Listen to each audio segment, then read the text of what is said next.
안녕하세요. 자, 색다른 경복궁 6번째 시간. 오늘은 근정전에 관한 이야기를 하려고 합니다. 근정전.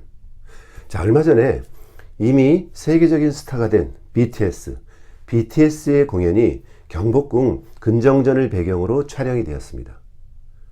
아마 BTS의 팬들인 아미뿐 아니고 전 세계 많은 사람들이 그 공연을 보았을 텐데요. 단지 BTS의 공연만이 아니고 그 뒤에 배경으로 있는 저 아름다운 건물은 도대체 어디일까? 이런 궁금증과 굉장히 많은 관심을 기울였을 것 같습니다. 그래서 이제 여건이 좀 좋아지게 되면은 세계의 많은 사람들이 경복궁을 그리고 근정전의 발길을 옮길 거라고 생각이 듭니다. 자, 우리가 경복궁에 가게 되면은 가장 처음 먼저 만나는 넓은 마당에 있는 높은 건물이 바로 근정전입니다. 근정전. 자, 사실 근정전은 임금이 매일같이 출근해서 업무를 보는 것이 아니라 행사를 하기 위한 공간입니다. 즉, 나라의 큰 행사, 공식적인 행사를 치르는 공간이죠. 행사의 공간입니다. 그래서 외국에서 사신이 온다라든지, 때론 임금의 즉위식도, 때론 임금이 한 달에 4번씩 하는 조하라고 하는 행사, 즉 흔히 조하라고도 하고 조참이라고도 하고, 자, 이런 행사들을 임금이 하시는데요. 이런 걸 통칭 조회라고 한다면 그런 조회를 하는 넓은 마당, 넓은 정원이죠. 그럼 줄이면 두 자로 뭐겠습니까? 바로 조정, 조정이라고 부릅니다. 그래서 조정에 간다라고 하는 것은 궁궐 밖에 있는 관청의 관리들이 공식적인 국사를 처리하기 위해서 궁궐 안을 들어오는 것을 의미합니다. 바로 이 근정전 마당을 들어온다는 뜻이죠. 자, 근정전. 근정전은 무슨 뜻일까요? 한자를 보면은 부지런할 근자. 즉 뭡니까? 임금님 부지런히 정치를 해주세요. 당신이 부지런해야 백성이 편안합니다. 이런 뜻을 가지고 있습니다. 경복궁을 다 짓고 나서 경복궁에 있는 대부분의 건물의 이름을 누가 짓냐면 바로 정도전이 짓습니다. 조선의 설계자는 경복궁의 역시 설계자죠. 그래서 대부분의 중요한 건물의 이름을 정도전이 짓는데, 자, 정도전은 성리학자입니다. 자, 성리학자는 왕권이 중요할까요? 신권이 중요할까요? 신하의 권한이. 자, 성리학자는 신권, 신하의 권한이 훨씬 더 중요합니다. 왜 그럴까요? 자, 임금은 어떻게 하면 임금이 되죠? 특별한 일이 없는 임금은 세습을 하는 겁니다. 즉, 아버지가 임금이면 자식이 임금이 되는 거죠.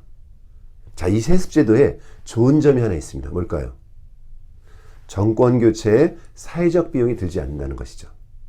자, 요새 우리가 국회의원 선거를 하거나 아니면 대통령 선거를 하기 위해서 수천억 단위 돈이 들어갑니다. 그런데 세습제도의 왕의 권력은 그런 비용을 들일 필요가 전혀 없습니다. 아주 경제적이죠. 대신에 안 좋은 점은 뭘까요? 그것은 바로 언제나 똘똘한 임금이 태어날 거란 보장이 없는 거죠. 왜? 이건 유전에 관한 문제입니다. 우성인재만 내려올 수가 없잖아요. 그래서 세종대왕 같은 분이 계속 태어나면 좋은데 꼭 그 자식이 그의 자식이 아니네. 그의 자식이 꼭 그렇게 훌륭할 거란 보장이 없는 거죠.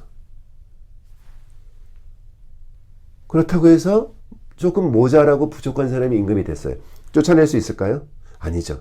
하지만 그 모자라고 부족한 임금을 똘똘한 신하들이 잘 보필한다면 나라가 끄떡없다는 생각. 이게 정도전의 생각입니다.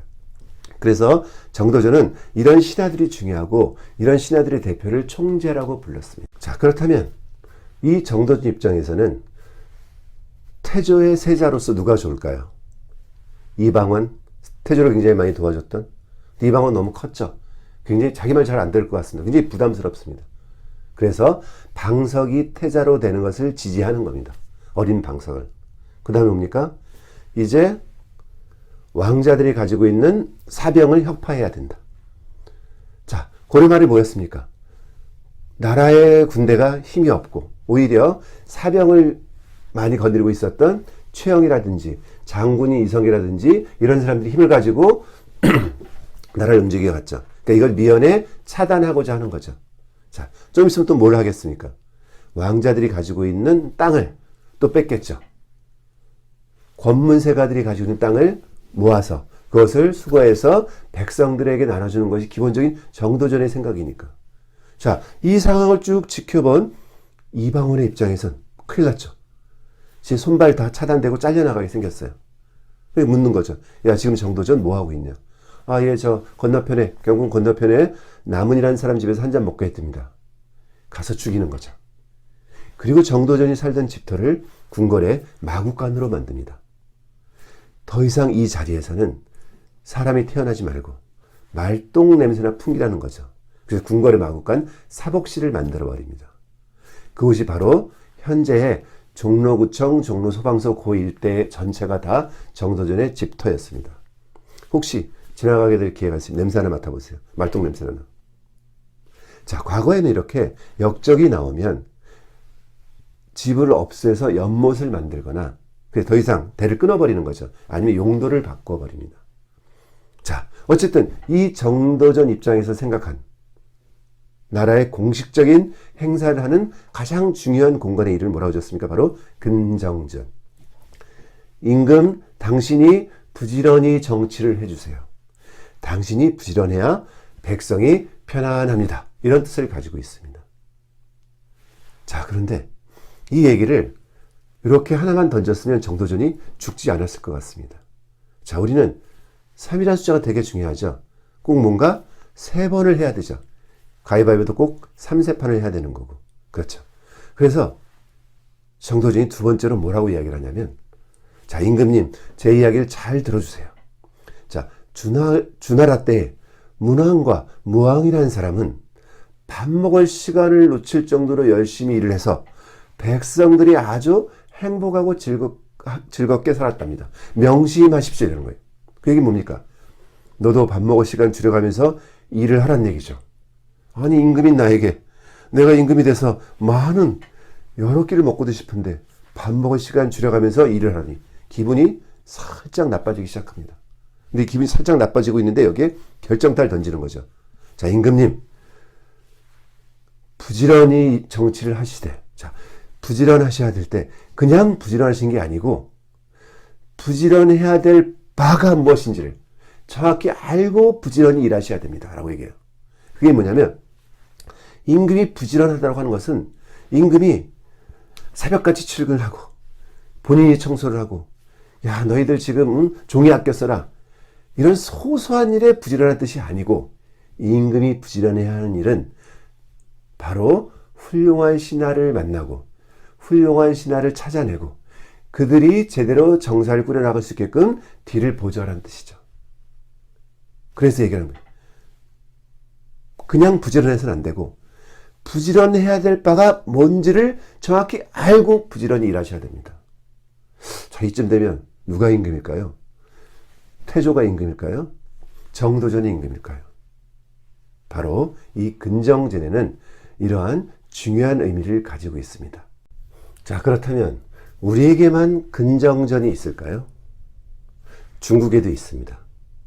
자, 중국 북경의 자금성에 가면 중앙에 있는 태화전부터 쭉 중요한 건물들이 딱 중앙에 있지만 그 중에 건천궁이라고 하는 건물의 서쪽에 조금 작은 규모의 양심전이라고 하는 공간이 있습니다.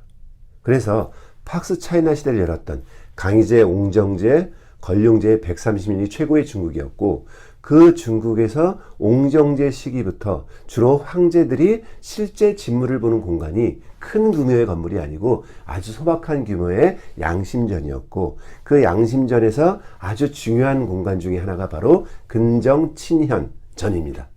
그래서 옹정제의 친필로 근정친현이라고 쓰여져 있습니다. 근정친현 무슨 뜻인가요? 똑같죠.